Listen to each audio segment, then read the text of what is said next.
పాకిస్తాన్ పై ఆఫ్ఘనిస్తాన్ మెరుపుదాడులకు దిగింది. అర్ధరాత్రి ఇరు దేశాల మధ్య భీకర యుద్ధం జరిగింది. స్పిన్ హోలాక్ చెమన్ సరిహద్దుల్లో బాంబుల మోత మోగుతోంది. పాకిస్తాన్ సైనికులని వెంటాడి వేటాడి తరిమి కొడుతున్నారు ఆఫ్ఘనిస్తాన్ సైన్యం.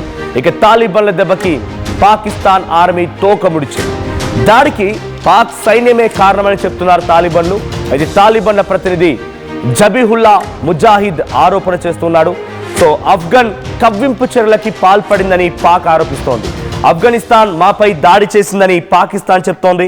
పాకిస్తాన్ ముందస్తుగా మాపై దాడి చేసింది కాబట్టి దాన్ని తిప్పికొట్టే ప్రయత్నంలో భాగంగానే ఇప్పుడు మేము ఆఫ్ఘనిస్తాన్గా పాకిస్తాన్పై దాడి చేస్తున్నామనేది ఆఫ్ఘనిస్తాన్ చెప్తున్నమాట. ఆఫ్ఘనిస్తాన్ పాకిస్తాన్ మధ్య ఈ భీకర యుద్ధం కొనసాగుతూనే ఉంది.